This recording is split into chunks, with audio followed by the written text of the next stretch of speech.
speak to each one of us. Nobody should return empty-handed. The Spirit of God should speak to each and every person. So keep Pastor in prayer as he shares the word. കർത്താവിൻ്റെ ധന്യവും പരിശുദ്ധമായ നാമത്തിന് നന്ദി നിറഞ്ഞ ഹൃദയത്തോട് സ്തോത്രം ചെയ്യുന്നു. ദൈവസന്നിധിയിലായിരിക്കുന്ന എല്ലാവരെയും, ശിഷ്യ കർത്താവിൻ്റെ ദാസൻ കുടുംബം, ഈ വാത്സല്യ ഭവനം, എല്ലാ പ്രിയപ്പെട്ടവരെയും വന്ദനം ചെയ്യുന്നു. ഒരു പ്രാവശ്യം കൂടെ നിങ്ങളോട് ഒരുമിച്ച് കർത്താവിൻ്റെ സന്നിധിയിലായിരിക്കാൻ കർത്താവ് ഒരുക്കിയ നല്ല സാവകാശത്തിനായി സ്തുതിക്കുന്നു. ഞാൻ ആദ്യം ന്യൂ കാസ്റ്റിൽ വന്നപ്പോൾ പാർത്ത വീട് ഇതാണ്. ഇങ്ങനെ ഒരു ഭവന പ്രാർത്ഥനയും കർത്താവ് നൽകിയതോർത്ത് കർത്താവിന് നന്ദി പറയുന്നു. സമയബന്ധിതമാണ് നമ്മുടെ മീറ്റിംഗ്, അതുകൊണ്ട് തന്നെ മുഖവുര കൂടാതെ തിരുവഴുത്തിലേക്ക് പ്രവേശിക്കും. യോശുവയുടെ പുസ്തകത്തിൽ നിന്നാണ് ഈ സന്ധ്യയിൽ നമ്മൾ ധ്യാനിക്കുവാനായിട്ട് പോകുന്നത്. യോശുവയുടെ പുസ്തകം 6-ാമത്തെ അധ്യായം 1, 2, 3 വാക്യങ്ങൾ ദയവായിട്ട് ദിവസത്തിൽ വായിക്കാം. യോശുവയുടെ പുസ്തകം 1-ാമത്തെ അധ്യായം, book of Joshua, chapter 6 verse 1, 2, 3.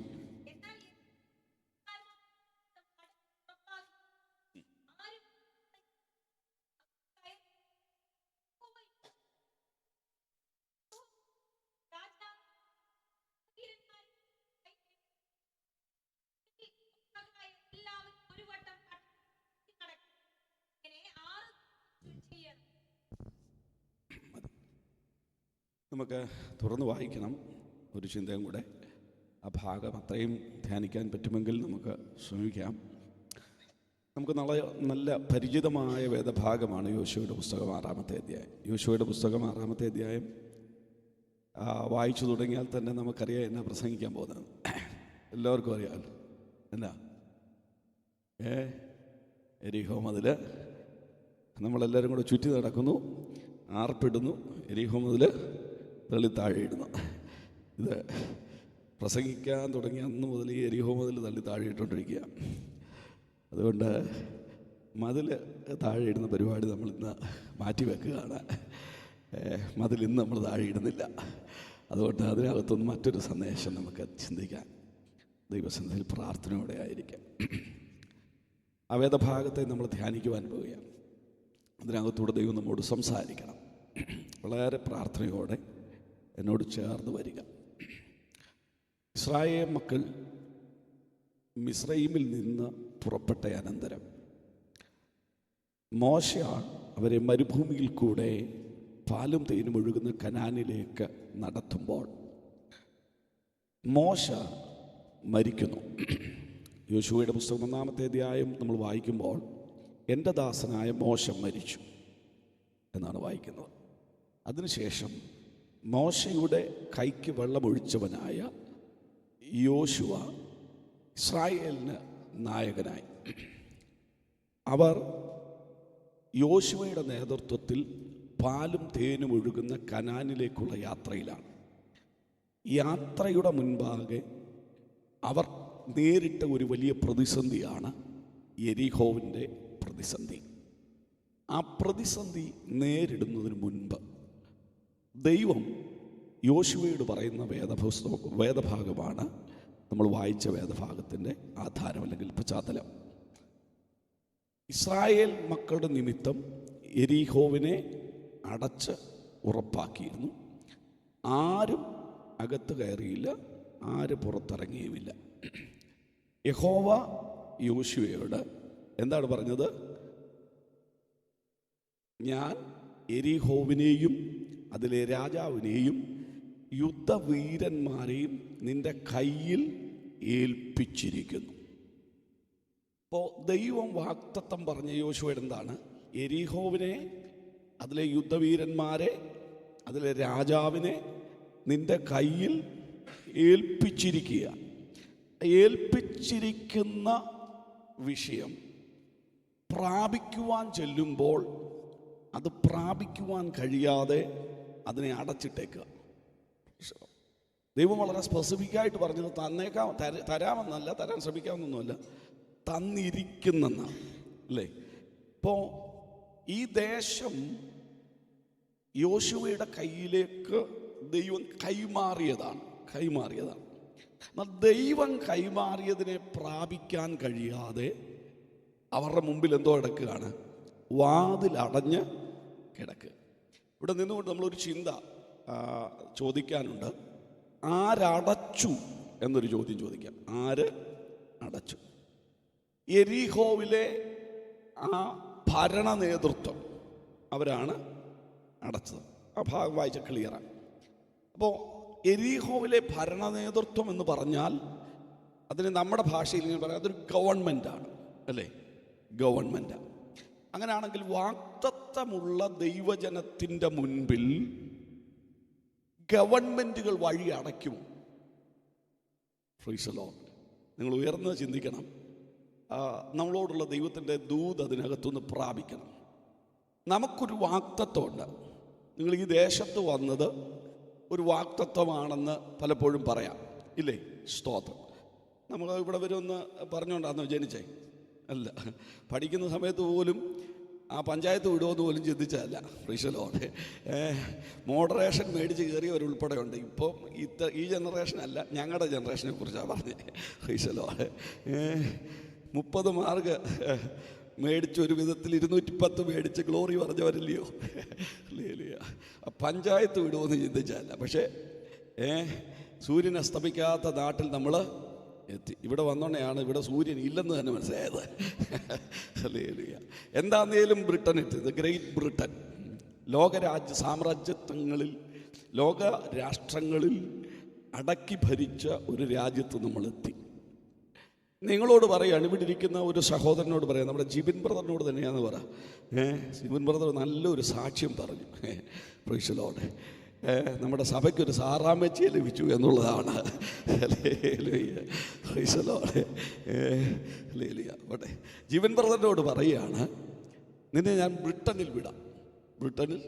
ദൈവം ഞാൻ നിനക്ക് വേണ്ടി ബ്രിട്ടനിലെ കാര്യങ്ങൾ ക്രമീകരിച്ചിരിക്കുക. അതിനുവേണ്ടി അദ്ദേഹം ഒരുക്കപ്പെടുമ്പോൾ അത് പ്രാപിക്കേണ്ട സമയമാകുന്ന നേരത്ത് അത് പ്രാപിക്കാൻ കഴിയാതെ ഗവൺമെൻറ് ഒരു റൂള് കൊണ്ടുവന്നാൽ, പ്രൈസ് ദി ലോർഡ്, ഭയങ്കര ഭാരമല്ലേ? അങ്ങനെ ഗവൺമെൻറ്റുകൾ വഴി അടയ്ക്കുമോ? അടയ്ക്കും. ഇനിയും ഗവൺമെൻറ് മാത്രമേ വഴി അടയ്ക്കത്തുള്ള ഒരു ദൈവത്തിന് മുമ്പിൽ പിന്നെ ആരടയ്ക്കും? സ്വയം വഴി അടയ്ക്കുമോ? സ്വയം വഴി അടയ്ക്കും. പിശാച് വഴി അടയ്ക്കുമോ? നമ്മുടെ ഉള്ള വാഗ്ദത്തത്തിൻ്റെ വഴി പിശാച് അടയ്ക്കും. ചേർന്ന് പറഞ്ഞു, പെട്ടെന്ന് സമയം പോവാ. അടയ്ക്കും. ഓക്കെ. ദൈവം വഴി അടയ്ക്കുമോ? ദൈവം വഴി അടയ്ക്കും. ശരിയല്ലേ? ഇല്ലെന്നുണ്ടോ? ഉണ്ട്. ദൈവം വഴി അടയ്ക്കും. ഒരു ദൈവവേദലിന് മുമ്പിൽ ദൈവം വാഗ്ദത്തം ചെയ്തിട്ട് ദൈവം വഴി അടയ്ക്കുമോ?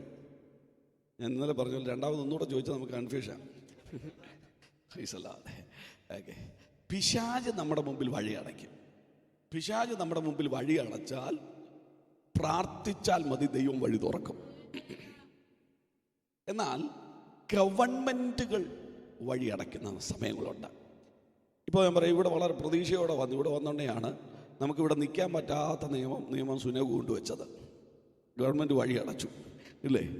ഗവൺമെൻറ് വഴി അടച്ചാൽ മറ്റൊരു ഗവൺമെൻറ്റിനെ കൊണ്ട് തുറക്കുന്ന ഒരു ദൈവമുണ്ട്.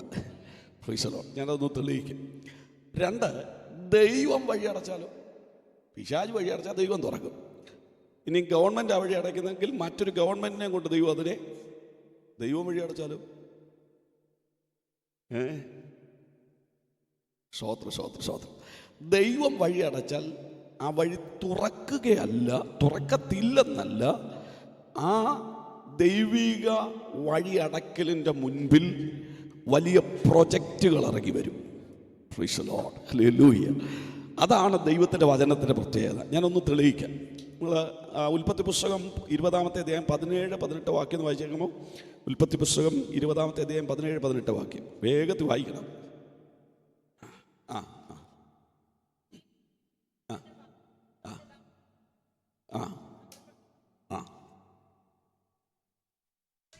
അബ്രഹാമിൻ്റെ ഭാര്യയായ സാറയുടെ നിമിത്തം യഹോവ അബീമേലെക്കിൻ്റെ ഭവനത്തിലെ ഗർഭമൊക്കെയും അപ്പോൾ ഒരു അബീമേലെക്ക് എന്ന് പറയുന്നത് ഫിലിസ്തീയ രാജാവിൻ്റെ പേരാണ്. ഫിലിസ്തീയ രാജാവാണ് ആര്? അബീമേലെക്ക്. ആഖീഷ് രാജാവിനെ കുറിച്ച് കേട്ടിട്ടില്ലേ? അത് വ്യക്തിയുടെ പേരാണെങ്കിൽ അബീമേലെക്ക് എന്ന് പറയുന്നത് സ്ഥാനപ്പേരാണ്. നമുക്കറിയാം, ഈജിപ്തിൻ്റെ രാജാവിൻ്റെ സ്ഥാനപ്പേരാണ് എന്ത്? ഫറവോ. അതുപോലെ ഫിലിസ്തീയ രാജാവിൻ്റെ സ്ഥാനപ്പേരാണ് അബീമേലെക്ക്. കനാന്യ രാജാക്കന്മാരുടെ സ്ഥാനപ്പേരാണ് യാബീൻ എന്ന് പറയും. യാബീൻ. ഇങ്ങനെ സ്ഥാനപ്പേരുകളുണ്ട്. ഇതിൽ അബീമേലെക്ക് എന്ന് പറയുന്നത് ഫിലിസ്തീയ രാജാവിൻ്റെ സ്ഥാനപ്പേരാണ്.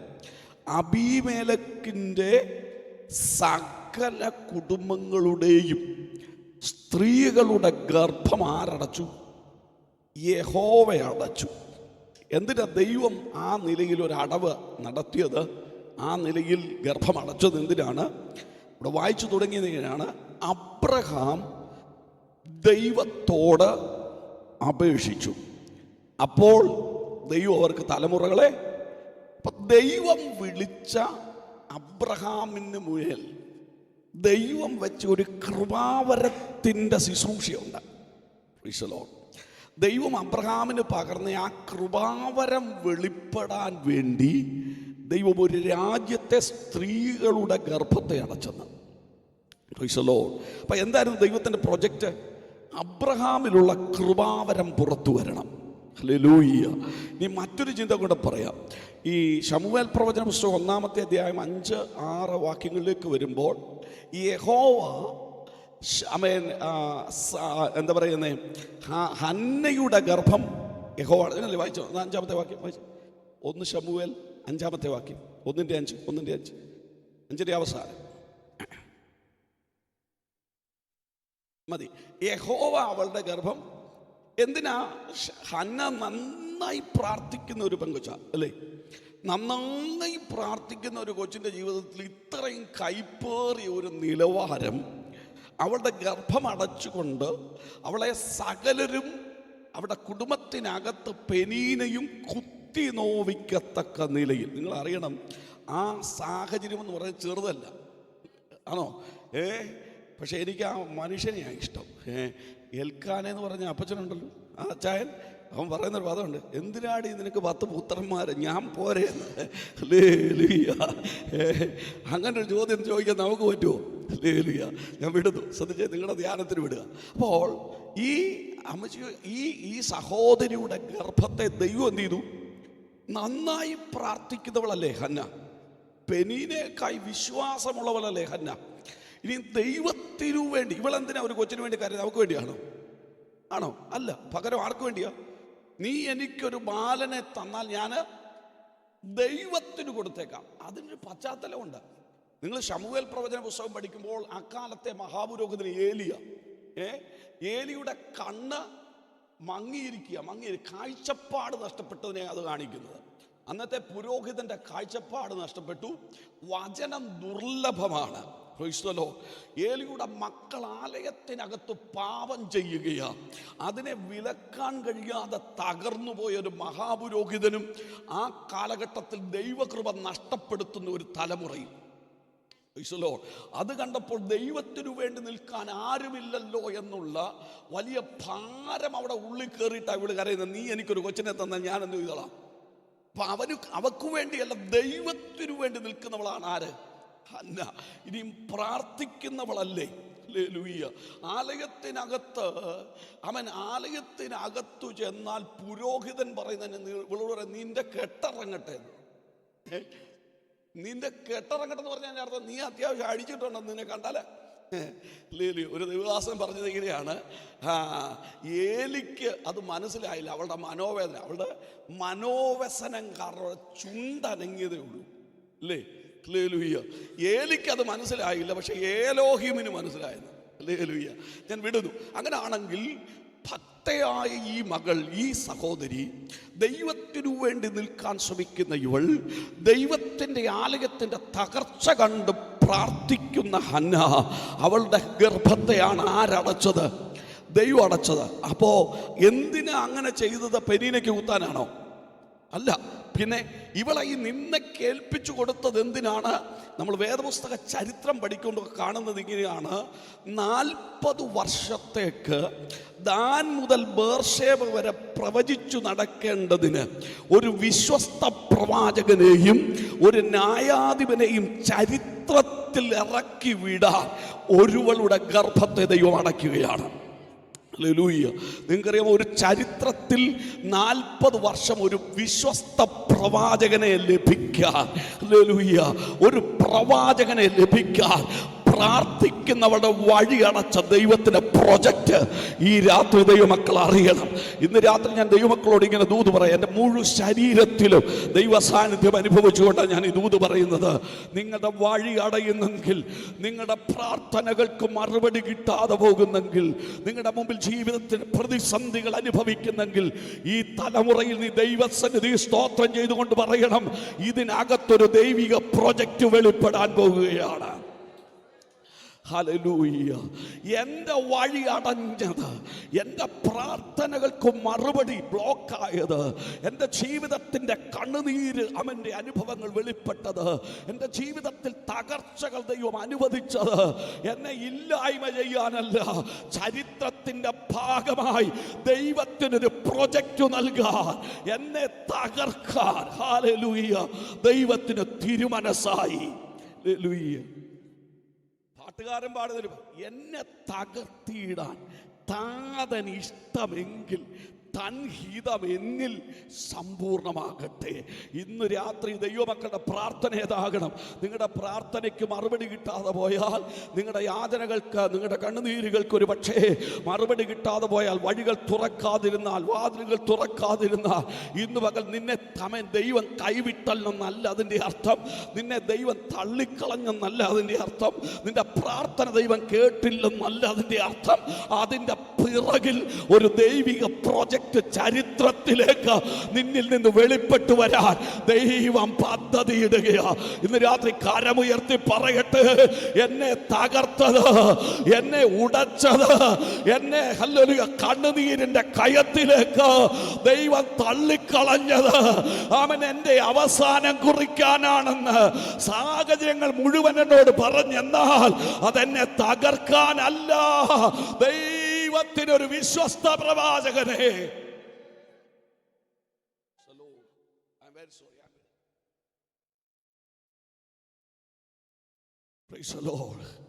ചരിത്രത്തിന്റെ ഭാഗമായി ഒരു വിശ്വസ്ത പ്രവാചകനെ ഇറക്കി വിടാൻ.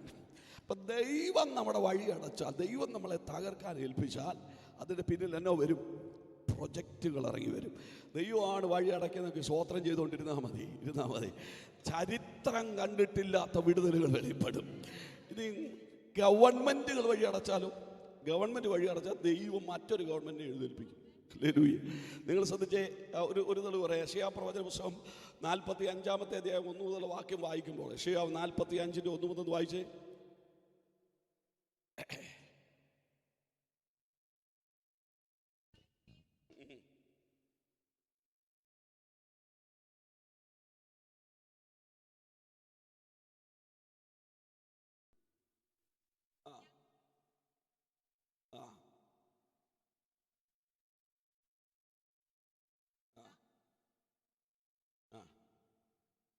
ഖണ്ഡിച്ചു കളയും.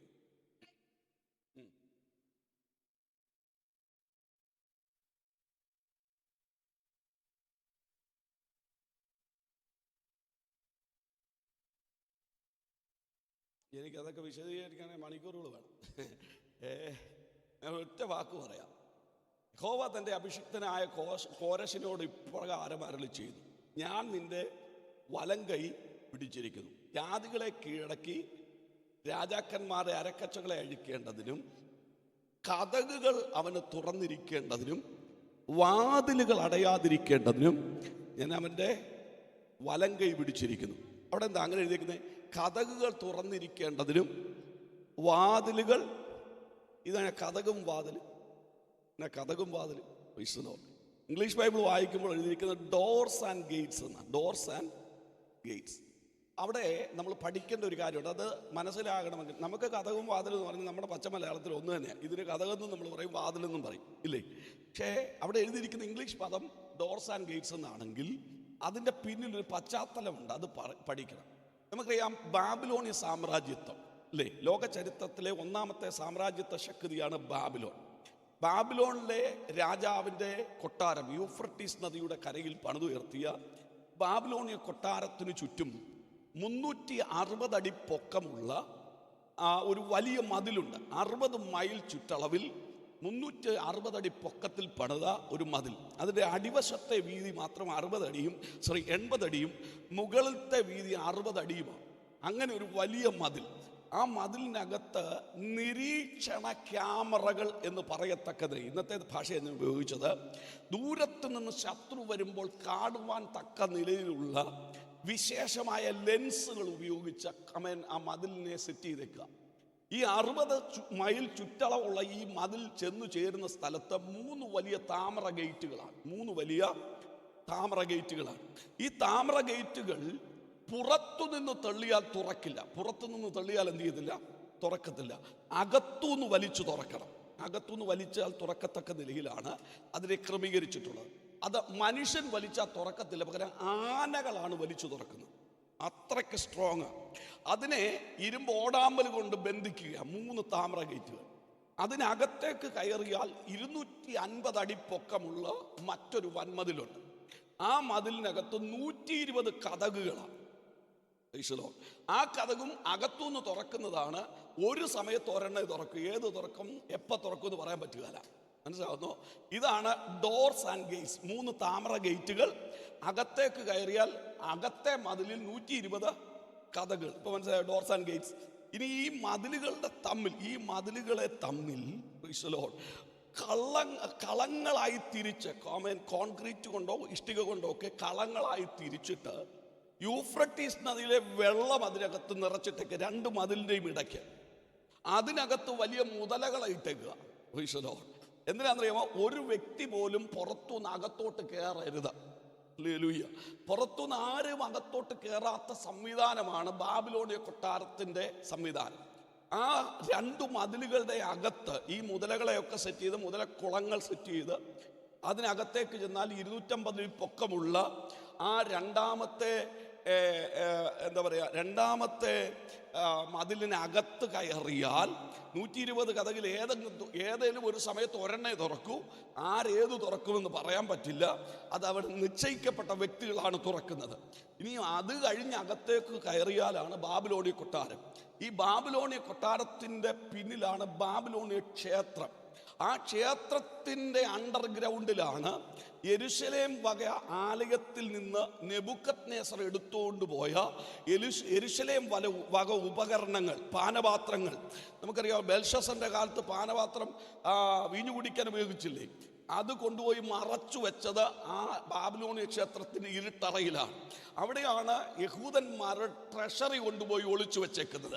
എന്തിനാ ഇത്രയും ബന്ധവസായിട്ട് ഇതിനെ വെച്ചതെന്നറിയാമോ? ഒരിക്കൽ പോലും യഹൂദൻ മടങ്ങി വന്ന ആലയം പണിയരുത്. ഹല്ലേലൂയ. ഒരിക്കൽ പോലും ആലയം പണിയാൻ യഹൂദൻ എന്ത് ചെയ്ത്? യഹൂദൻ ആലയം പണിതാൽ ഈ ആലയം വക ഉപകരണങ്ങൾ എവിടെ കൊണ്ടുവരണം? ആലയത്തിൽ കൊണ്ടുവരണം. ഏതെങ്കിലും വെച്ച് പണിയാൻ പറ്റുകയല്ല. അതുകൊണ്ട് ഇത് കൊണ്ടുവന്നാലേ ആലയം, ഇത് അകത്തോട്ട് കയറി ഒരുത്തനും എടുക്കാനുള്ള സംവിധാനവും ഇല്ല. ഇങ്ങനെ വലിയ സ്ട്രോങ് ആയി ബന്ധിച്ചിരിക്കുന്ന വലിയ മതിലിൻ്റെ അകത്ത് പോയി ഈ ആലയം വക ഉപകരണങ്ങളും ട്രഷറിയും, അതാണ് ഇരുട്ടിലെ നിക്ഷേപവും മറവിടത്തിലെ നിധിയും. മനസ്സിലാവുന്നില്ലയോ? നമ്മുടെ തലയിലൊക്കെ കൈവച്ച് ആലോചന പറഞ്ഞിട്ടുണ്ട്. നിനക്ക് ഇരുട്ടിലെ നിക്ഷേപവും മറവിടത്തിലെ ഗുപ്തനിധിയും. ചോത്രം പറഞ്ഞാക്കും അറിയത്തില്ല, എന്താ അത് കേട്ടാക്കും അറിയത്തില്ല. മനസ്സിലാവുന്നു? ഇപ്പൊ മനസ്സിലായില്ലയോ? ഇനിയും ചിലർ പറയുന്നത് കേട്ടില്ലേ? സെരുബാബേലിന്റെ മുമ്പിൽ നിൽക്കുന്ന മഹാപർവ്വതമേ നീ അതെന്നാ ഈ മഹാപർവ്വതം? എന്നാ ഈ മഹാപർവ്വതം? ആൽപ്സ് പർവ്വതം അല്ലയോ? ചോത്രം അതോ എവറസ്റ്റോ? ദിനംതോറും വളർന്നുകൊണ്ടിരിക്കുന്ന എവറസ്റ്റ് ആണോ സെരുബാബേലിന്റെ മുമ്പിൽ നിൽക്കുന്നത്? അല്ല. എന്താണ്? ഈ ഗേറ്റുകളാണ്. മനസ്സിലാവുന്നോ? ഇതിനകത്ത് കയറി ഈ ഉപകരണം എടുത്തുകൊണ്ടുപോയി ആലയം പണിയുക എന്നുള്ള വലിയ പ്രതിസന്ധി, അല്ലെങ്കിൽ ആ വലിയ ടാർഗറ്റാണ്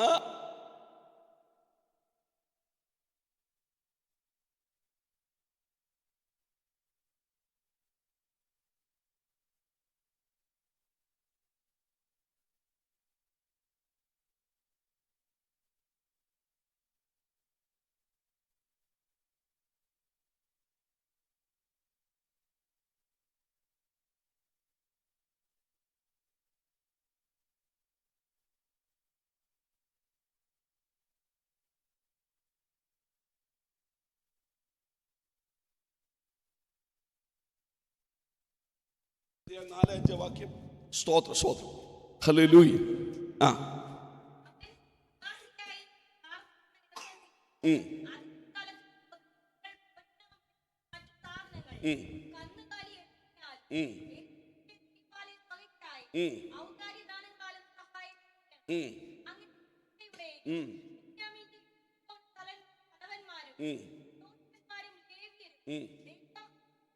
ഉണർത്തിയ ഏവരും.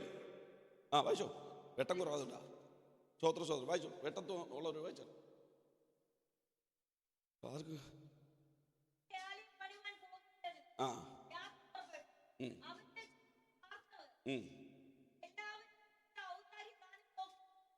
ആ ആ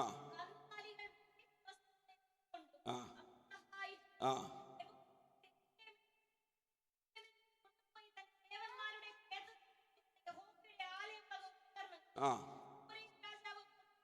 ആ ആ മിത്രദാത്ത് മുഖാന്തരം. ആ മിത്രദാത്ത് മുഖാന്തരം. ആ വായിച്ചോ, കുഴപ്പമില്ല. ആ ശേഷ്ബസറിനെ എണ്ണിക്കൊടുപ്പിച്ചു. ആ ആ ആ ആ ആ ആ ആ ആ നിങ്ങൾ ശ്രദ്ധിക്കേ, 5400 ഉപകരണങ്ങൾ ആരെടുത്തോണ്ട് പോയി? നെബൂഖദ്നേസർ എടുത്തോണ്ട് പോയി തൻ്റെ ദേവന്മാരുടെ ആലയത്തിൻ്റെ ഇരുട്ടറയിൽ മറച്ചു വെച്ചു. പ്രവാസത്തിലേക്ക് പിടിച്ചോണ്ട് പോകുമ്പോഴാണ് അല്ലേ, പിടിച്ചോണ്ട് പോകുമ്പോൾ എത്ര കത്തി കൊണ്ടുപോയെന്ന് യഹൂദന്മാർക്കറിയില്ല. അറിയാമോ? എത്ര വെള്ളിത്താലം കൊണ്ടുപോയെന്നറിയാമോ? എത്ര പാത്രം കൊണ്ടുപോയെന്നറിയാമോ? ഒന്നും അറിയില്ല. പക്ഷേ ദൈവം അതിനെ മിത്രദാത്ത് മുഖാന്തരം എന്തോ ചെയ്യാണ്, എന്നിട്ട് എണ്ണി എടുപ്പിച്ചപ്പോൾ അവിടെ കത്തിയുടെ എണ്ണം വരെ തമ്പുരാൻ രേഖപ്പെടുത്തി എന്നുള്ളതാണ്. ഹല്ലേലൂയ. എന്തിനാ 29 കത്തി? നമ്മുടെ വീട്ടിൽ എത്ര കത്തി ഉണ്ടെന്ന് അറിയാം? സാറാമിച്ചോടൊന്ന് ചോദിച്ചു നോക്കി എത്ര ഉണ്ടെന്ന്. അറിയില്ല. ചിരിക്കുന്നത് നമുക്കറിയാം. നമ്മൾ ഈ ആൾഡി പോയ ഒരു വലിയ സാധനം ഇങ്ങനെ കിടക്കുന്നു, ഒരു പ്ലാസ്റ്റിക്കിൻ്റെ. അതിനകത്തൊരു 15 കത്തി പല സൈസിലുള്ള എടുത്തുകൊണ്ടുവന്ന് 4 എണ്ണം പൊട്ടിച്ചു. ബാക്കി എവിടാന്ന് പോലും അറിയില്ല. പ്രൈസലോ, ശരിയല്ലേ? അങ്ങനെ ആണെങ്കിൽ ശ്രദ്ധിച്ച, നമ്മുടെ വീട്ടിലെ കത്തി നമുക്കറിയാവോ? അറിയത്തില്ല.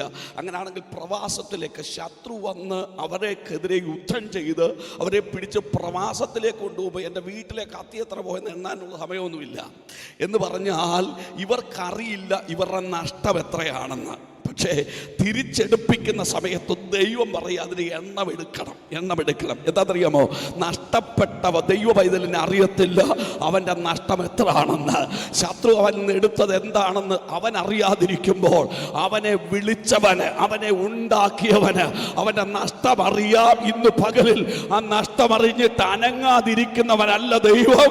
നിന്റെ നഷ്ടത്തെ എണ്ണി തിട്ടപ്പെടുത്തി നിന്റെ കയ്യിലേക്ക് കൈമാറാൻ കഴിയുന്ന വിശ്വസ്തനായ ഒരുവനാണ് നീ സേവിക്കുന്ന ദൈവമെന്ന് ഈ പകൽ മറന്നു പോകരുത്. ഇന്ന് പകൽ ദൈവത്തിന്റെ ആത്മാവിനോട് പറഞ്ഞൊരു ദൂതി ഞാൻ പറയാം. ഇതിനകത്ത് നഷ്ടങ്ങളെ ഓർത്ത് കരയുന്ന ദൈവപൈതലേ, അവൻ ഇന്നലകളിൽ ശത്രു അപഹരിച്ചത് ഓർത്ത്, ഇന്നലകളിൽ നഷ്ടങ്ങളെ ഓർത്ത് കരയുന്ന ദൈവപൈതലേ, ഇന്ന് പകൽ ദൈവാത്മാവ് നിന്നോട് പറയുക, നിന്റെ നഷ്ടം നിനക്ക് എത്രയാണെന്ന് അറിയത്തില്ല, അതിന്റെ ആഴം കണക്കാക്കാൻ നിനക്ക് കഴിയില്ല. പക്ഷെ അതിന്റെ ആഴം അറിയുന്നവൻ, അതിന്റെ പരപ്പറിയുന്നവൻ, അതിന്റെ വേദനകളുടെ അവൻ ഡെപ്ത് അറിയുന്നവൻ ഇന്ന് പകൽക്കാലം അതേ അളവിൽ ചിലത് അവൻ മടക്കി പുറത്തെടുക്കുവാൻ വിശ്വസ്തനാണെന്ന് ഈ രാത്രി ദൈവാത്മാവ് ചിലരോട് ദൂത് പറയുകയാണ്. ഹല്ലേലൂയ.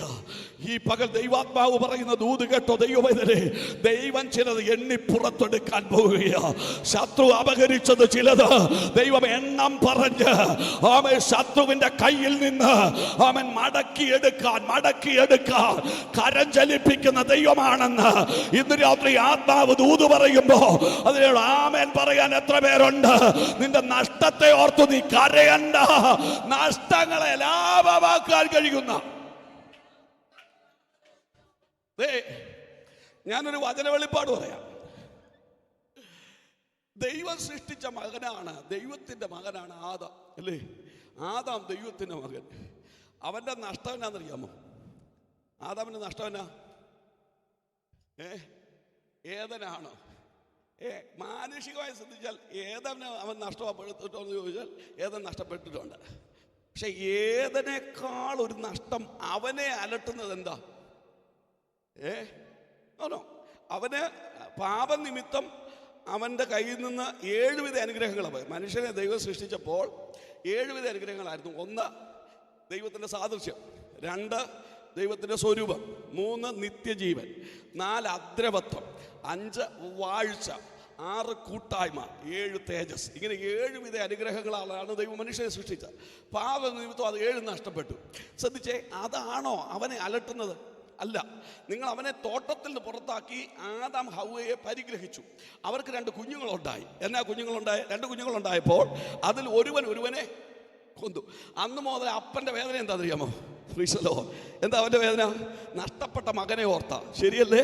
നഷ്ടപ്പെട്ട മകനെ ഓർത്ത് അവൻ നാളുകൾ നീറിക്കഴിയുന്ന ആ ഭക്തന്റെ ജീവിതത്തിൽ ദൈവം ചെയ്ത പ്രവൃത്തി എന്താണെന്നറിയാമോ?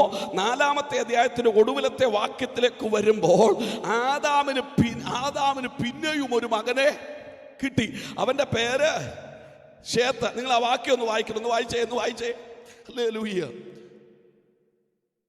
ആദാം തന്റെ ഭാര്യയെ പിന്നെയും പരിഗ്രഹിച്ചു. അവളൊരു മകനെ പ്രസവിച്ചു.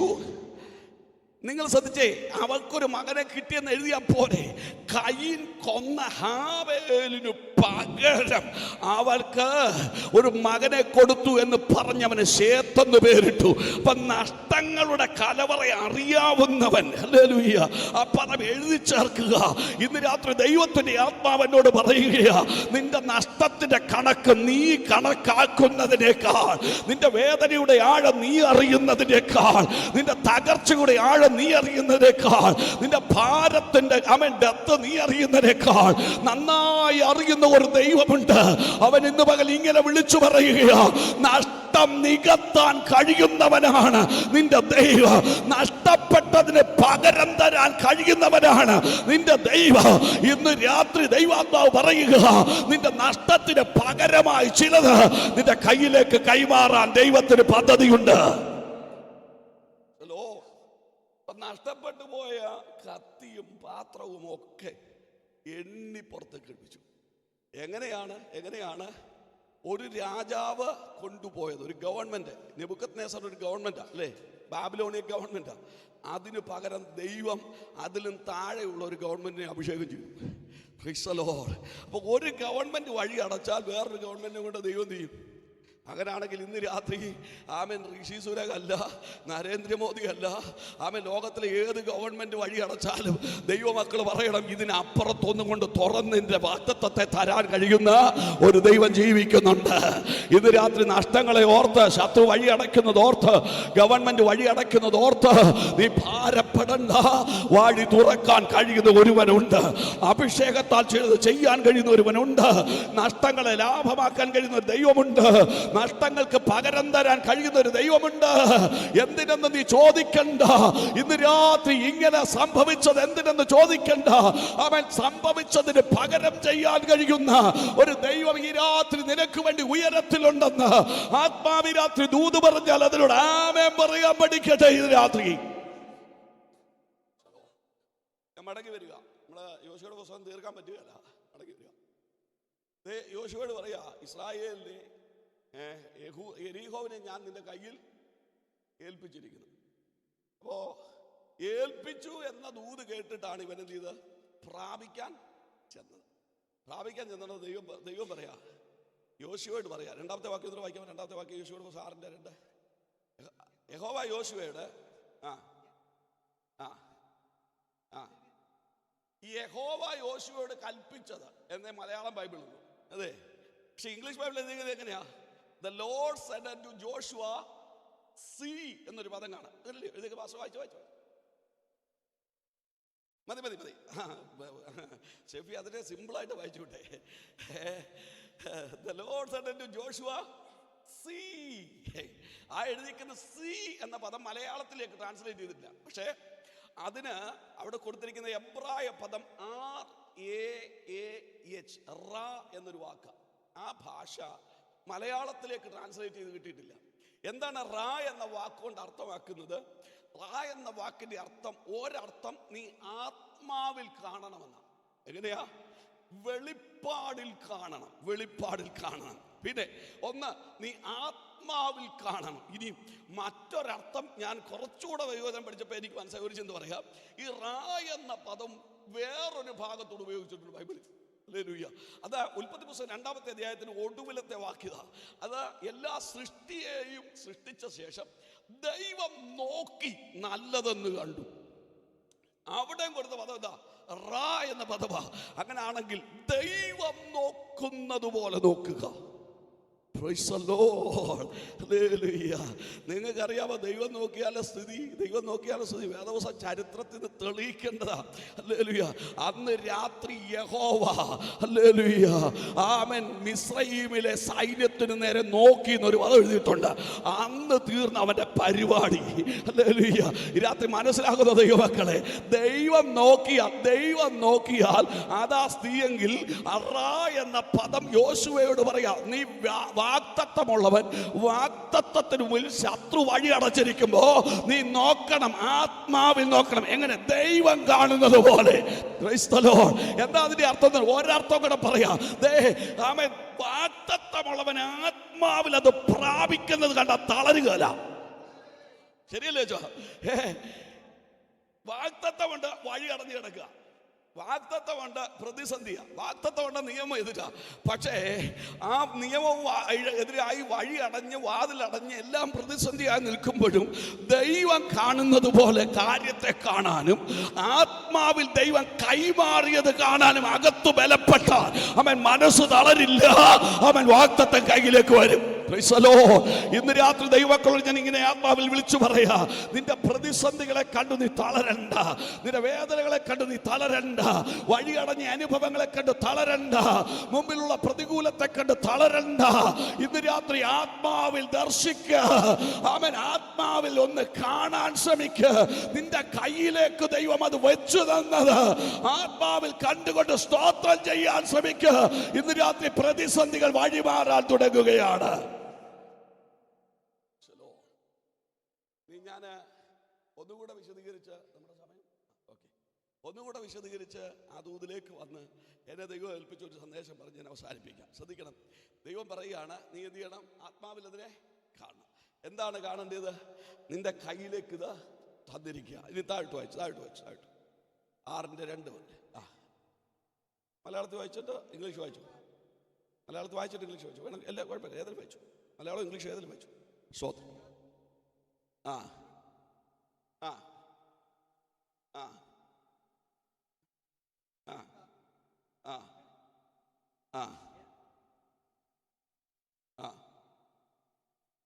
ആ ആ ആ ആ ആ നിങ്ങൾ ശ്രദ്ധിച്ചേ.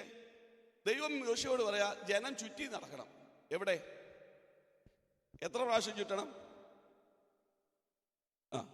അപ്പൊ എത്ര പ്രാവശ്യം ചുറ്റും? ഇപ്പൊ എത്രയായി? 13 പ്രാവശ്യം ചുറ്റാം. ഓക്കെ. അപ്പോൾ സാധാരണ 7 എന്നാണ് പറയുന്നത്. നിങ്ങൾ കുറച്ചുകൂടെ അഡ്വാൻസ് ആയത് ഓർത്ത് സ്തോത്രം ചെയ്യുന്നത്. ശ്രദ്ധിച്ചേ, 6 പ്രാവശ്യം 7 പ്രാവശ്യം ചുറ്റാനല്ല, 13 പ്രാവശ്യം ചുറ്റണം. ഹലോ, ഈ 13 എന്ന് കേട്ടാൽ നമുക്ക് വലിയ പ്രശ്നമൊന്നും, നമുക്ക് വലിയ എഫക്റ്റ് ഒന്നും തോന്നുന്നില്ല അല്ലേ? പക്ഷെ വേദപുസ്തകത്തിന് മോളെ സിദ്ധേ, ഹല്ലേലൂയ, ശ്രദ്ധിച്ചേ, വേദപുസ്തകത്തിൻ്റെ സിസ്റ്റം നമ്മൾ പഠിച്ചാൽ 13 എന്ന് പറയുന്നത് വേദപുസ്തകത്തിൻ്റെ ന്യൂമറോളജി അനുസരിച്ച് വേദപുസ്തകത്തിൻ്റെ സംഖ്യാശാസ്ത്രമുണ്ട്. നമുക്കറിയാമല്ലോ വേദപുസ്തകത്തിൻ്റെ സംഖ്യാശാസ്ത്രം. നമ്മൾ പെട്ടെന്ന് പറഞ്ഞാൽ 7 പൂർണ്ണതയെ കാണിക്കുന്നതൊക്കെ നമ്മൾ പറയത്തില്ല. അത് 7 പൂർണ്ണതയെ കാണിക്കുന്ന പറയാൻ കാര്യമാണ്. വേദപുസ്തകത്തിൻ്റെ സംഖ്യാശാസ്ത്രമായി പറയുന്നത് 7 എന്ന് പറയുന്നത് വേദപുസ്തകത്തിൻ്റെ സംഖ്യാശാസ്ത്രം അനുസരിച്ച് എന്താണ്? പൂർണ്ണതയാ. ഇതുപോലെ 13 എന്ന് പറയുന്നത് മത്സരികളുടെ സംഖ്യ. 13 എന്താണ്? വേദപുസ്തക ഭാഷ പ്രകാരം 13 മത്സരികളുടെ സംഖ്യയാണ്. അപ്പൊ 13 പ്രാവശ്യം ചുറ്റി നടക്കണമെന്നാണ് ദൈവം പറഞ്ഞത്. അതിനകത്തൊരു വലിയ ചിന്തയുണ്ട്. ഞാൻ അതിലേക്ക് വരാം. ഒന്നുകൂടെ ഒരു തെളിവ് പറഞ്ഞിട്ട് ശ്രദ്ധിക്കണേ. യേശുകർത്താവിൻ്റെ ക്രൂശ് ഭരണത്തിങ്കൽ യേശുകർത്താവിനെ ക്രൂശിക്കുമ്പോൾ പീലാത്തോസ് ഒരു മേലെഴുത്തെഴുതി. അല്ലേ? എന്താ മേലെഴുത്തെഴുതുക? യേശു യഹൂദന്മാരുടെ രാജാവ്. യേശു യഹൂദന്മാരുടെ രാജാവ്. എല്ലാവരും കൂടെ ചെന്ന് യേശു അവൻ യഹൂദന്മാരെല്ലാം കൂടെ ചെന്നിട്ട് പറഞ്ഞു, അവൻ അങ്ങനല്ല പീലാത്തോസ് എഴുതേണ്ടത്, യേശു ഞാൻ യഹൂദന്മാരുടെ രാജാവ് എന്ന് അവൻ പറഞ്ഞു എന്ന് എഴുതാൻ പറഞ്ഞു. പീലാത്തോസ് പറഞ്ഞു, പണി നോക്കണം, ഞാൻ എഴുതിയത് അതന്നെ. അങ്ങനെ പറയാൻ കാര്യം പീലാത്തോസിന് മാറ്റി എഴുതാൻ ബുദ്ധിമുട്ടുണ്ടായിരുന്നോ? ഉണ്ട്. പീലാത്തോസിന്റെ വ്യക്തിപരമായി മാറ്റി എഴുതാൻ ബുദ്ധിമുട്ടില്ല, പക്ഷേ പീലാത്തോസിന് എഴുതാൻ കഴിയില്ല. പീലാത്തോസിനെ കൊണ്ട് എഴുതിച്ചത് ആരാന്നറിയാമോ? സ്വർഗത്തിലെ ദൈവം. എന്താ അതിന്റെ അർത്ഥമെന്നറിയാമോ?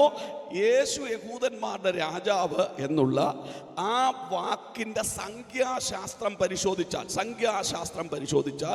13 ഗുണം 13 പ്രീസ് ലോർഡ്. യേശു യഹൂദന്മാരുടെ രാജാവ് എന്നതിന്റെ സംഖ്യാശാസ്ത്രം എത്രയാണ്? 13 × 13 × 13 എന്ന് പറഞ്ഞാൽ യേശു, അതിന്റെ ഒറ്റ അർത്ഥം പറഞ്ഞാൽ യേശു മത്സരികൾക്ക് വേണ്ടി മരിച്ചെന്നാണ്. Price the Lord. ഏത് മത്സരികൾക്ക് വേണ്ടി? യേശുവിന് മുമ്പുണ്ടായിരുന്ന മത്സരികൾ പോരാ, യേശുവിൻ്റെ കാലത്തുണ്ടായിരുന്ന മത്സരികൾ പോരാ, യേശുവിന് ശേഷം, യേശുവിൻ്റെ ക്രൂശ് മരണത്തിന് ശേഷം ഈ ഭൂമിയിൽ ജനിക്കാൻ പോകുന്ന നാം ഉൾപ്പെടെയുള്ള സകല മത്സരികൾക്കും വേണ്ടി യേശു മരിച്ചു എന്നാണ് അവൻ പീലാത്തോസ് എഴുതിയത്. ഹല്ലേലൂയ. അതൊരു ചെറിയ വാക്കല്ല. അവൻ 13 മത്സരികളുടെ സംഖ്യയാണ്. നിങ്ങൾ സ്റ്റാർ ഹോട്ടലിലൊക്കെ താമസിച്ചിട്ടുള്ളവരുണ്ടല്ലോ, ഏതെങ്കിലും സ്റ്റാർ ഹോംസിൽ, സ്റ്റാർ ഹോട്ടലുകൾക്ക് 13-ാം നമ്പർ റൂം കണ്ടിട്ടുണ്ടോ? ഇല്ല. ലോകം ഉൾപ്പെടെ അംഗീകരിച്ച ഒരു സത്യമാണ്, 13 മത്സരികളുടെ സംഖ്യയാണ്. അത് ശാപത്തിന്റെ സംഖ്യയാണെന്ന് ലോകം പറയുന്നത്. അങ്ങനാണെങ്കിൽ 13 പ്രാവശ്യം ചുറ്റാൻ പറഞ്ഞു. ചുറ്റിയിട്ട് എന്തോ ചെയ്യണം? 7-ാം പ്രാവശ്യം 7 പ്രാവശ്യം ചുറ്റി. സ്തോത്രം. 7ാമത്തെ പ്രാവശ്യം എന്തോ ചെയ്യണം? കാഹളമൂതണം. കാഹളം ഊതുമ്പോൾ മതിൽ വീഴും, ശരിയല്ലേ? അപ്പോൾ കാഹളമൂതിയപ്പോൾ മതിൽ വീണെന്നാണോ നമ്മൾ വായിക്കുന്നത്? ശ്രദ്ധിച്ചേ. കാഹളം ജനം ആർപ്പിട്ടപ്പോൾ മതിൽ വീണെന്നല്ല, ദൈവം അവരുടെ മതിൽ അവരുടെ മുമ്പിൽ വീണതിൻ്റെ പിന്നിൽ ഒരു ചിത്രമുണ്ട്. നിങ്ങൾ വേദപുസ്തകം വളരെ ശ്രദ്ധിച്ചാൽ വേദപുസ്തകത്തിൽ നമുക്ക് കാണാൻ കഴിയുന്നത് ദൈവം അവരോട് പറഞ്ഞൊരു ഓർഡറുണ്ട്. ദൈവം അവരോട് പറഞ്ഞ ഓർഡറുണ്ട്. എങ്ങനെയാണ്? നിങ്ങൾ ചുറ്റി നടക്കുമ്പോൾ ആദ്യം ആര് പോകണം? കാഹളം കയ്യിൽ പിടിച്ച പുരോഹിതന്മാർ പോകണം, അല്ലേ? രണ്ടാമത് ആര് പോകണം? ജനം പോകണം. മൂന്നാമത് ആര് പോകണം? ആയുധം പിടിച്ച ആയുധപാണികൾ പോകണം. അപ്പം പ്രീസ്റ്റ്, പീപ്പിൾ, ആംഡ് മെൻ, 3 പേർ എങ്ങനെ പോകണമെന്ന്. എങ്ങനെയും പോയാൽ വീഴുമെന്നാണോ? നിങ്ങൾ ശ്രദ്ധിക്കുന്നുണ്ടോ? ഇതൂത് പോകരുത്. ഹല്ലേലൂയ. ശ്രദ്ധിക്കണേ. കുഞ്ഞുങ്ങൾ നമ്മുടേതാ, പക്ഷെ നിങ്ങൾ അവരെ ശ്രദ്ധിക്കാൻ പോയാൽ ഇതൂത് പോകും. ഹല്ലേലൂയ. ശ്രദ്ധിച്ചാട്ടെ. അപ്പോൾ ദൈവം പറയുകയാണ്, നിങ്ങൾ വെറുതെ നടന്ന് ഒച്ചയിട്ടാൽ എന്ത് ചെയ്തില്ല? വെറുതെ നടന്ന് ഒച്ചയിട്ട സംഭവം വീഴുമോ? ഞാനൊരു സംഭവം പറയാം. പണ്ടൊരാള് ഒരു പക്ഷിയെ ഇങ്ങനെ ഉന്നം വെച്ചോണ്ട്, ഒരു വേട്ടക്കാരൻ പക്ഷിയെ ഉന്നം വെച്ചോണ്ടിരിക്കുക. അപ്പോൾ അത് കണ്ടോണ്ട് ഒരാൾ ഇങ്ങനെ കുറേ നേരം ഇങ്ങനെ നോക്കി. നമുക്ക് അങ്ങനെ ഉണ്ടല്ലോ, ഒരു മനുഷ്യനിങ്ങനെ എണ്ണുമൊക്കെ വെച്ച് ഉന്നം പിടിക്കുന്നത് കണ്ടു കഴിഞ്ഞാൽ. അപ്പോൾ കുറേ നേരം ഒരാൾ നോക്കി നിന്നിട്ട് ഇയാളൊന്നും ചെയ്യുന്നില്ല. അപ്പം ഈ നോക്കി നിന്നാൽ അങ്ങ് ക്ഷമ കിട്ടും. പുള്ളി പറയും, ഇയാൾ കുറേ നേരം ആയില്ലെങ്കിൽ വലിച്ചു പിടിച്ചോണ്ട് നിൽക്കുക, വെക്കല്ലോ വെടിയെന്ന്. അപ്പോൾ ഈ കാഞ്ചി വലിക്കാൻ ഇത് ഉന്നം പിടിച്ച ആൾ പറഞ്ഞു, ഇയാൾ പറയുന്ന പോലെ ഇങ്ങനെ നോക്കി നിന്നും വെച്ചാൽ ഒച്ചയെ കേൾക്കും, സാധനം വീഴില്ല. മനസ്സിലാകുന്നോ? നമുക്ക് ഇതുപോലെ ഒച്ച കേട്ട സാധനം വീഴുകയല്ല, പിന്നെന്തോ വേണം? ദൈവത്തിൻ്റെ ഓർഡറിൽ വരണം. എത്ര പേർക്ക് മനസ്സിലാകും? ഞാൻ ഘനമുള്ള ഒരു ദൂത് പറഞ്ഞ് അവസാനിപ്പിക്കും നമ്മുടെ സമയത്തിനുള്ളിൽ. ശ്രദ്ധിക്കണേ. ദൈവത്തിൻ്റെ ഒരു ഓർഡറുണ്ട്. ദൈവം എന്ത് ചെയ്താലും ദൈവത്തിൻ്റെ പ്രവൃത്തി വെളിപ്പെടുന്നതിന് എന്തോ ഉണ്ട്. ഓർഡറില്ലാത്ത ഒരു പരിപാടിയും ദൈവം ചെയ്യുകയല്ല. സ്വോത്രം. നമ്മുടെ സഭയ്ക്ക് എന്തുണ്ട്? ഓർഡറുണ്ട്, ഇല്ലേ? കൊലോസ്യ സഭയെക്കുറിച്ച് പൗലോസ് പറയുകയാണ്, ഞാൻ ശരീരം കൊണ്ട് ദൂരസ്ഥ, 2:5 ശരീരം കൊണ്ട് ദൂരസ്ഥനെങ്കിലും ആത്മാവ് കൊണ്ട് നിങ്ങളോട് കൂടെയുള്ളവനായി നിങ്ങളുടെ ക്രമവും. അവിടെ എഴുതിക്കുന്നത് ദായ് ഓർഡർ എന്നാണ്. ദായ് ഓർഡർ, നിങ്ങളുടെ ക്രമം. അപ്പോൾ കൊലോസ്യ സഭയ്ക്ക് ഒരു ഓർഡറുണ്ട്, ശരിയല്ലേ? ഹല്ലേലൂയ. ഇനിയും കഴിഞ്ഞിട്ടില്ല. യെശയ്യാ പ്രവചനത്തിൽ യെശയ്യാവ് ഹിസ്കിയാവിനോട് ചെന്ന് ദൂത് പറയുന്നു. എന്താ ഹിസ്കിയാവിനോട് ദൂത് പറയുന്നത്? ഹിസ്കിയാവിനോട് പറയാം, നീ കയറി കിടക്കുന്ന കട്ടിൽ നിന്ന്, നീ രോഗിയായി കിടക്കുന്ന ഈ കട്ടിൽ നിന്ന് എന്ത് ചെയ്യത്തില്ല, നീ ഇറങ്ങുകയില്ല, നീ മരിച്ചു പോകും നിശ്ചയം. അതുകൊണ്ട് നീ നിന്റെ ഗൃഹകാര്യം എന്തോ ചെയ്യണം? Hallelujah. Set your home in order എന്ന് എഴുതിയേക്കുന്നത്. നിന്റെ ഗൃഹകാര്യം എന്തോ ചെയ്യണം? ക്രമത്തിലാക്കണം. അപ്പൊ വീടിന് ഓർഡറുണ്ട്. ശരിയല്ലേ? എന്നാ നിങ്ങൾ ആമേൻ പറയാത്തെ? സ്തോത്രം. ഇനി ആമേൻ പറയണം. ആദ്യം ആമേൻ പറഞ്ഞ ആവേശം ഇതിനും കാണിക്കണം. സ്തോത്രം. വീടിനൊരു ഓർഡറുണ്ട്. ആദ്യം കർത്താവ്, പിന്നെ മിണ്ടുന്നില്ല. നിങ്ങൾ പറയുന്നില്ല, ഞാൻ പറയും. അവർക്ക് പറ, ഞാനീ ഉറക്കെ പറഞ്ഞു.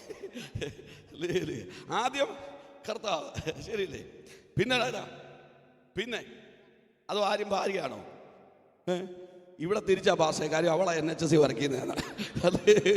ഞങ്ങൾ പ്രതിപക്ഷത്താന്ന്, അതുകൊണ്ടാണ് മിണ്ടാതിരിക്കുന്നത്. സ്തോത്രം. ഒരു കാര്യം ഞാൻ പറയാം, നിങ്ങൾക്ക് NHS ജോലിയുണ്ട്, കാര്യമൊക്കെ ശരിയാണ്. പക്ഷേ നിങ്ങൾ ആ വീട്ടിലെ ഭാര്യ, ഭർത്താവല്ല. ആണോ? സ്തോത്രം. ഞാൻ തിരിഞ്ഞെന്ന് പറയണോ അച്ഛാ? അല്ലേ? നിങ്ങൾക്ക് ഒരു കാര്യം, നമ്മുടെ പലയിടത്തെ ഒരു കുഴപ്പമാണ്. എൻ്റെ സഭയിൽ ഒരു സഹോദരിയുണ്ട്, ഒരു നല്ല സഹോദരി, എവിടുത്തുകാരിയാണെന്ന് പറയത്തില്ല, പേരും പറയുകയില്ല.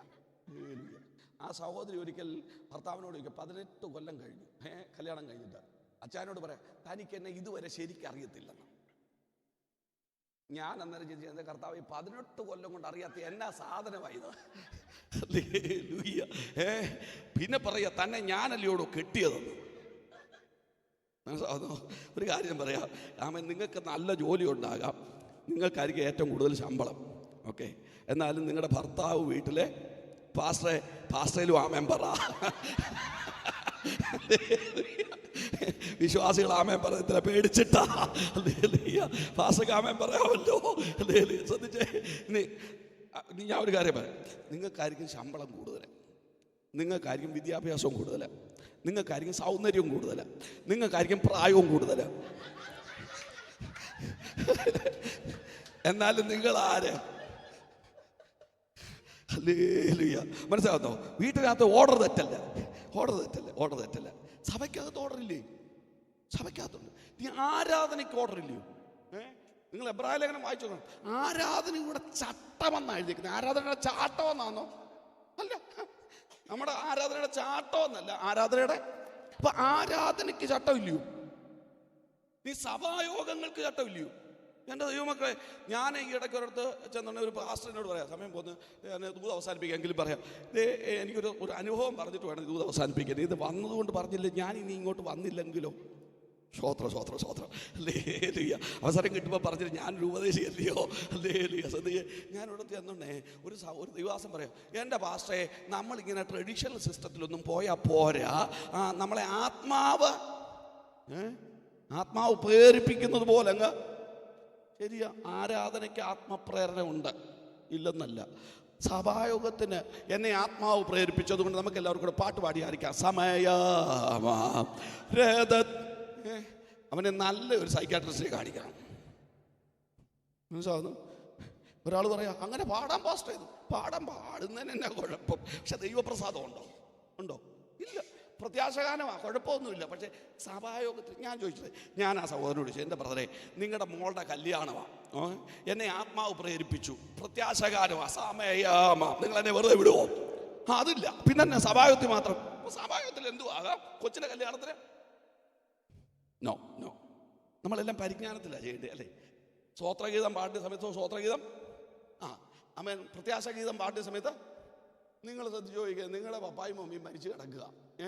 ഞങ്ങൾ പാസ്റ്റർമാർ വന്നു, ഞങ്ങളെ പാസ്റ്റർമാരെ വിളിച്ചു, പാസ്റ്റർ, എൻ്റെ പപ്പായ ലോകത്തുനിന്ന് മാറ്റപ്പെട്ടു, നിത്യതയിൽ ചേർക്കപ്പെട്ടു, ഞങ്ങൾ വളരെ ദുഃഖത്തിലാണ്, ഞങ്ങൾ പാസ്റ്റർ വരണം കേട്ടോ. ഞങ്ങൾ അത് കേട്ട അപ്പോഴേ വണ്ടി എടുത്ത് അവിടെ വരും. ഞങ്ങൾ അവിടെ വന്നിട്ട്, എന്താ ആനന്ദം, എനിക്കെന്താ, ഞങ്ങളുടെ കാര്യം കഴിഞ്ഞെന്ന്. മനസ്സിലാകുന്നില്ല? പാടാൻ പറ്റുമോ? എന്നാ പാട്ട് ക്രിസ്ത്യവാനല്ലേ, പാടാൻ പറ്റുമോ? പറ്റില്ല. അപ്പൊ ആരാധനയ്ക്ക് ഓർഡറുണ്ട്. ശരിയല്ലേ? സംശയമുണ്ടോ? അത് അതിൻ്റെ പ്രത്യാശകാലം അവസാനം പാടോ, ആദ്യം പാടിയല്ലേ കുഴപ്പം? എന്നാൽ ഞാൻ ചോദിക്കട്ടെ, ആദ്യം നമുക്ക് ആശീർവാദം പറഞ്ഞിട്ട് പിന്നെ പ്രാർത്ഥിക്കാം. ഗ്ലോറി എന്താ പറയുന്നു? ആദ്യം നമുക്ക് ആശീർവാദം എപ്പോഴേലും പറഞ്ഞാൽ മതിയെങ്കിൽ ശരിയാണോ? പറ. ഞാൻ ഇപ്പൊ വിട്ടേക്കാം. ശ്രദ്ധിച്ചേ, ഓർഡർ തെറ്റാൻ പറ്റുമോ? വ്യക്തിപരമായ ജീവിതത്തിൽ സ്വാഭാവികത്തിൽ ഓർഡർ തെറ്റിക്കുകയാണെങ്കിൽ വ്യക്തിപരമായ ജീവിതത്തിൽ ഓർഡർ തെറ്റിക്കണം. സ്വാതന്ത്ര്യം. നമ്മൾ മര്യാദയ്ക്കല്ലേ ഡ്രസ്സ് ചെയ്ത് നടക്കുന്നേ? ആണോ? അതോ സൂപ്പർമാനെ പോലെ നടക്കുമോ? മിണ്ടുന്നില്ല. അതിൽ കൂടുതൽ പറയാൻ പറ്റുകയല്ല. അതുകൊണ്ടാണ് സ്പൈഡർമാനും സൂപ്പർമാനും ഒക്കെ നടക്കുന്ന പോലെ നടക്കാൻ പറ്റുമോ വെച്ചാ? രാജിയെ കുഴപ്പമില്ല. അപ്പം എല്ലാത്തിനും ഓർഡറുണ്ട് അല്ലേ? തുടങ്ങേണ്ടത് എങ്ങനെയാണെന്ന് ഒടുക്കം അവസാനിപ്പിക്കേണ്ടത് എങ്ങനെയാണെന്ന് അറിയണം. അതാണ് പരിജ്ഞാനം. ഞാൻ വിടുന്നു. ഇപ്പൊ ദൈവത്തിന്റെ പ്രവൃത്തി എന്താണ്? ഓർഡറിലാണ്. സത്യ ദൈവത്തിന്റെ പ്രവൃത്തി ഓർഡറിൽ വന്നാൽ പ്രൈസ് ദി ലോർഡ് അസാധ്യതകൾ സാധ്യമാകും. ഞാൻ മതിൽ വീണ കാര്യം പറയാനല്ല നിൽക്കുന്നത്, ഒരു ചിന്ത പറയാം. ഈ എരിഹോ മതിലിന്റെ പ്രത്യേകത എന്നാണെന്നറിയാമോ? എരിഹോ മതിലിന്റെ മുകൾ വശത്ത് ആ മുകൾ പരപ്പിൽ മാത്രം നമ്മുടെ ഇവിടുത്തെ M4 മോട്ടോർവേ 4+4, ഇവിടെ 3+3 ആണെന്ന് തോന്നുന്നു അല്ലേ? ഹല്ലേലൂയ. ആമേൻ. പോരാ, അവിടെ 12 6+6 ആണ്. ഹല്ലേലൂയ. 12 വണ്ടി അല്ലെങ്കിൽ 12 രഥങ്ങൾ ഒരുപോലെ പോകത്തക്കതിലുള്ള 12 റോഡുകളുടെ വീതിയുണ്ട് എരിഹോ അതിൻ്റെ പരപ്പിന്, അതിൻ്റെ റൂഫിന്. അതിൻ്റെ കീഴെയാണ് വ്യാപാര സമുച്ചയങ്ങളുള്ളത്. അതിനകത്ത് ഹോട്ടൽസ് ഉണ്ട്. ആ ഹോട്ടൽസ് എന്ന് പറയുന്ന പേരാണ് സത്രം. അതിൻ്റെ നടത്തിപ്പുകാരിയാണ് ആര്? രാഹബ്. അല്ലേ? അല്ലല്ലോ. അതുകൊണ്ട് അവളുടെ വീട് മതിലിന്മേലായിരുന്നു എന്ന് എഴുതിയിരിക്കുന്നില്ലേ? അതിൻ്റെ അർത്ഥം എന്നാ? നമ്മുടെ കൂട്ടി ഇവിടെ വേലി വെച്ചതിൻ്റെ മേളിൽ വീട് വെച്ചെന്നല്ല. അല്ലേലുയ്യ. ഈ കെട്ടിടത്തിൻ്റെ ഈ മതിലിൻ്റെ അകത്ത് എന്തോ ഉണ്ട്? വലിയ ഷോപ്പിംഗ് മോളുകളുണ്ട്, വ്യാപാര മേഖലകളുണ്ട്, അതിനകത്ത് വീടുകളുണ്ട്. അത് അപ്പോൾ അത്രയ്ക്ക് വീതിയുള്ള വലിയ മതിലാണ്. അതാണോ ആർപ്പിന്റെ മുമ്പിൽ വീണതെന്ന് പറഞ്ഞ? അല്ല, ദൈവത്തിന്റെ ഓർഡറിന്റെ മുമ്പിലാണ് അത് വീണത്. ഹല്ലേലൂയ. നിങ്ങൾ ശ്രദ്ധിച്ചു നോക്കിയാൽ, ഒരു കെട്ടിടം ഡിസ്ട്രോയ് ചെയ്താൽ, ഒരു കെട്ടിടം പൊളിച്ചിട്ടാൽ അതിന്റെ അവശിഷ്ടങ്ങൾ കിടക്കില്ലേ? അതിന് മേളിൽ കൂടെ പോകുക ബുദ്ധിമുട്ടല്ലേ? പക്ഷേ ഇത്രയും വലിയൊരു മതിൽ വീണിട്ടും അവരുടെ മുമ്പിൽ ഒരു സകലം പോലും ഒബ്സ്ട്രക്ഷൻസ് ഇല്ലാതെ അത് മുഴുവൻ മണ്ണിന്റെ അടിയിലേക്ക് താണുപോയി. ഇന്ന് രാത്രി ഞാനൊരു കാര്യം ദൈവമക്കളോട് പറയാം. ദൈവത്തിന്റെ പ്രവൃത്തിയിൽ, ദൈവത്തിന്റെ ഓർഡറിൽ ഒരു ദൈവവേല ഒതുങ്ങി വരാൻ തയ്യാറായാൽ നിന്റെ മുമ്പിൽ വീഴാത്ത മതിലുകളില്ല, മാറാത്ത പ്രതിസന്ധികളില്ല, തകരാത്ത പ്രതികൂലങ്ങളില്ല. ഇന്ന് രാത്രി വെല്ലുവിളികളെല്ലാം അസ്തമിക്കേണ്ടതിന് ദൈവത്തിന്റെ ഓർഡറിൽ വാ. ഞാൻ ഒരു ചിന്ത പറയാം, അതുകൂടെ പറഞ്ഞു സാർ. പാസേ, നമ്മുടെ മീറ്റിംഗ് 2 മിനിറ്റേ ഉള്ളൂ, ഒരു 3 മിനിറ്റ് കൊണ്ട് എടുക്കും. കുഴപ്പമില്ലല്ലോ? ഓക്കെ അല്ലേ? ഓക്കെ. ഒരു അനുഭവം പറയാൻ, അല്ലെങ്കിൽ ഈ ദൂത് ക്ലിയർ ആവില്ല. ഇത് അങ്കമാലിക്കടുത്ത സ്ഥലം പേരൊന്നും ഇത് പേര് നിങ്ങൾ ചോദിച്ചാലും കാണാൻ പെട്ടെന്ന് പിടിയിട്ട് തരാം. അവിടെ ഒരു സഹോദരി ഉണ്ട്. പുള്ളിക്കാരുടെ പേര് മിനി. എന്തുവാ? മിനി. കണ്ടാ മിനി അല്ല, അല്ലെങ്കിൽ പേര് മിനി. കണ്ടാലുണ്ട്, ഉണ്ടാലുണ്ട്, കൊണ്ടാലും ഉണ്ട്. അതുപോലൊരു സഹോദരി. അദ്ദേഹത്തിൻ്റെ ഹസ്ബൻഡിൻ്റെ പേരാണ് പൗലോസ്. ഹല്ലേലൂയ. ഈ പൗലോസ് അച്ഛൻ ഭയങ്കര കുടിയനാണ്. പുള്ളിക്കാരൻ രക്ഷിക്കപ്പെട്ടതല്ല, അന്യായ കള്ളുകുടിയാ. കള്ളു കുടിച്ചാൽ ഈ മിനിയാൻറ്റിയെ എടുത്തിട്ടിടിക്കും. മിനിയാൻറ്റി പറയുന്നൊരു പദമുണ്ട്, 4 അരിക്ക് ബുദ്ധിമുട്ടുണ്ടായാലും 4 ഇടിക്ക് ബുദ്ധിമുട്ടില്ല. സ്തോത്രം. ഹല്ലേലൂയ. അതുപോലെ നല്ല ഇടി കിട്ടുന്ന ഒരു സഹോദരി. കഷ്ടപ്പെട്ടു ഭയങ്കര ഫെഡപ്പായി. ഒടുവിൽ വന്നിട്ട് പറഞ്ഞു, പാസ്റ്ററെ ഞങ്ങൾക്ക് വേണ്ടി ഇത് പ്രാർത്ഥിക്കും. എനിക്ക് 2 പിള്ളേരുണ്ട്, എനിക്ക് ഇനിയും കുടുംബജീവിതത്തെക്കുറിച്ച് വലിയ പ്രതീക്ഷയൊന്നും ഇല്ല. അതുകൊണ്ട് ഇനി ഞങ്ങളുടെ അച്ചായൻ നന്നാകാൻ വേണ്ടി പ്രാർത്ഥിച്ച് ഞാൻ മടുത്തു. ഇനിയും പ്രാർത്ഥിച്ചു വലിയ കാര്യമൊന്നുമില്ല, ഇനിയും പ്രാർത്ഥിക്കുക, എനിക്കൊരു ജോലി കിട്ടണം. എൻ്റെ കുഞ്ഞുങ്ങളെ എങ്ങനെയായാലും വളർത്തി പഠിപ്പിച്ച് ഒരു പരിധിയിൽ എത്തിക്കണം, അത് മാത്രമേ എനിക്കൊരു ആഗ്രഹമുള്ളൂ. പക്ഷേ ആ സഹോദരിയോട് പറഞ്ഞു, നീ നിൻ്റെ ഭർത്താവിൻ്റെ അടുക്കൽ ചെന്നിട്ട് നിങ്ങൾ ഒരുമിച്ച് പ്രാർത്ഥിച്ച് കിടക്കണം. അമ്മ പറഞ്ഞു, പ്രാർത്ഥിക്കുകയല്ല, കള്ളു കുടിച്ച് കിടക്കുന്നവരോട് എങ്ങനെ പ്രാർത്ഥിക്കാനാണ്? ഞാൻ പറഞ്ഞു, കുഴപ്പമില്ല. ഹല്ലേലൂയ. ആ സഹോദരിയോട് പറഞ്ഞു, സഹോദരൻ്റെ കൂടെ കയറി കിടക്കണം, എന്നിട്ട് അവൻ്റെ മേലോട്ട് കൈവെക്കണം. സ്തോത്രം. ഹല്ലേലൂയ. കൊരിന്ത്യ ലേഖനം 7-ാമത്തെ അധ്യായത്തിൽ ഒരു വാക്യം വായിപ്പിച്ച് കേൾപ്പിച്ചു. ഒന്ന് വായിച്ചങ്ങ് നിർത്താം. വായിച്ചേ. കൊരിന്ത്യ ലേഖനം 7, 1 കൊരിന്ത്യർ 7-ന്റെ 1 മുതൽ താഴോട്ട് വായിച്ചാട്ടെ. ആ ആ ആ ആ ആ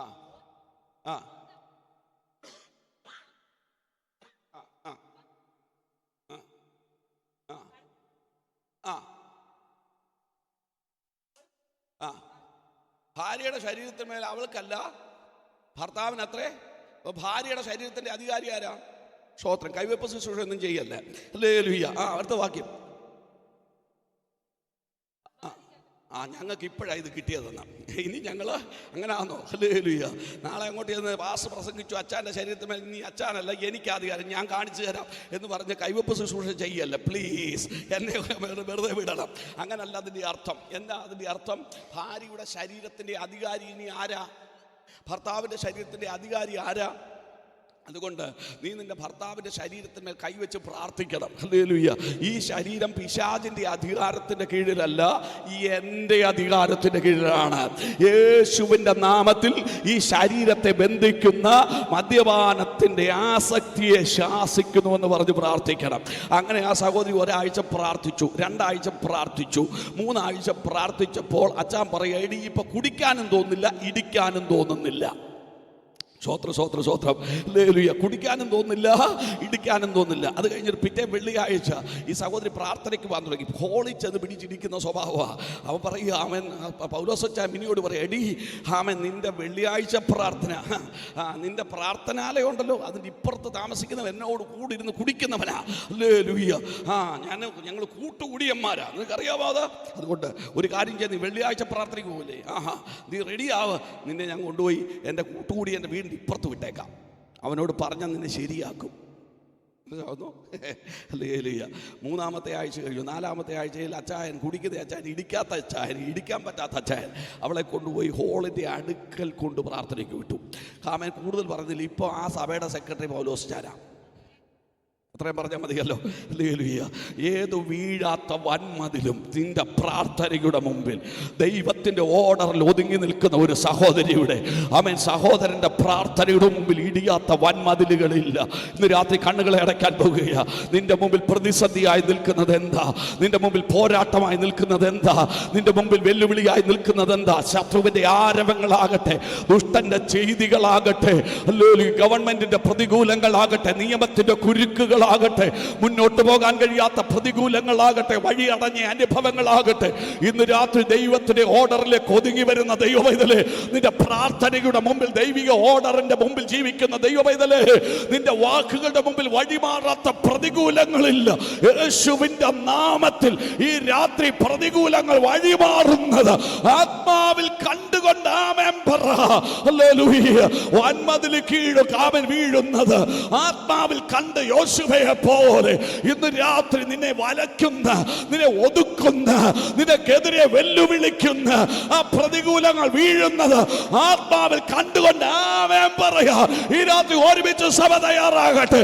യേശു കർത്താവിന്റെ അധികാരമുള്ള നാമത്തിൽ പ്രതികൂലങ്ങളിൽ പകൽ വീഴുവാൻ തുടങ്ങുകയാ. എല്ലാ കണ്ണുകളും അടച്ചാട്ടെ. രക്തത്താൽ ചെയ്യാം. ഹല്ലേലൂയ. ഹല്ലേലൂയ. എല്ലാ കണ്ണുകളും അടച്ച്, എല്ലാ അധരങ്ങളും ചലിക്കട്ടെ. യേശുവിന്റെ നാമത്തിൽ നിങ്ങളുടെ പ്രതിസന്ധി എനിക്കറിയത്തില്ല, നിങ്ങളുടെ പ്രതികൂലങ്ങൾ എനിക്കറിയത്തില്ല, നിങ്ങൾ ഫേസ് ചെയ്യുന്ന ബുദ്ധിമുട്ടുകൾ എനിക്കറിയത്തില്ല. നിങ്ങളുടെ മുമ്പിൽ തടസ്സമായി നിൽക്കുന്ന വൻമതിൽ പോലെ, എരിഹോ മതിൽ പോലെ ഒരിക്കൽ പോലും നടന്നു കയറുവാൻ കഴിയത്തില്ലെന്ന്, ആമേൻ, അനുവദിക്കത്തില്ലെന്ന് വെല്ലുവിളിക്കുന്ന വൻമതിൽ പോലെ നിനക്കെതിരെ എഴുന്നേറ്റ് നിന്ന്, ആമേൻ, വെല്ലുവിളിക്കുന്ന വെല്ലുവിളികളെ കണ്ടുകൊണ്ട് ഇന്ന് രാത്രി ആത്മാവിൽ കണ്ടുകൊണ്ട് പറയില്ല, ഇതിനപ്പുറത്ത് ഞാൻ എൻ്റെ വാഗ്ദത്തത്തെ കയ്യിൽ പ്രാപിക്കുന്ന ഒരു വെളിപ്പാട് എൻ്റെ അകത്തുണ്ട്. യേശുവിന്റെ നാമത്തിൽ ഈ പ്രതികൂലത്തിന് വൻമതിൽ വീഴാൻ തുടങ്ങുകയാണ്. ഈ പ്രതികൂലത്തിന് വൻമതിൽ മാറാൻ തുടങ്ങുകയാണ്. ഈ പ്രതിസന്ധിയുടെ വൻമതിൽ മാറാൻ തുടങ്ങുകയാണ്. ഈ പ്രതിസന്ധിയുടെ പോരുകൾ അഴിയാൻ തുടങ്ങുകയാണ്. ഇന്ന് പകൽ യേശുവിന്റെ നാമത്തിൽ ഞാൻ ഇതിനെ പ്രാപിക്കാൻ യേശുവിന്റെ നാമത്തെ എല്ലാ ദൈവമക്കളും അല്പസമയം ആത്മാവിൽ നിന്ന് സ്തോത്രം ചെയ്യാമോ? ഇതിനകത്ത് ഭാരപ്പെടുന്ന ചില ജീവിതങ്ങളുണ്ട്. ജോലി ലഭിക്കാത്തതിൽ ഭാരം, വിവാഹം നടക്കാത്തതിൽ ഭാരം, തലമുറ നഷ്ടപ്പെട്ട ഭാരം, ജോലി നഷ്ടപ്പെട്ട ഭാരം, കടഭാരം, എല്ലാ നിലയിലും ഭാരം അനുഭവിക്കുന്ന ദൈവമൈതലേ, ഈ രാത്രി ദൈവാത്മാവിന്റെ മുമ്പിൽ വഴി തുറക്കുകയാ.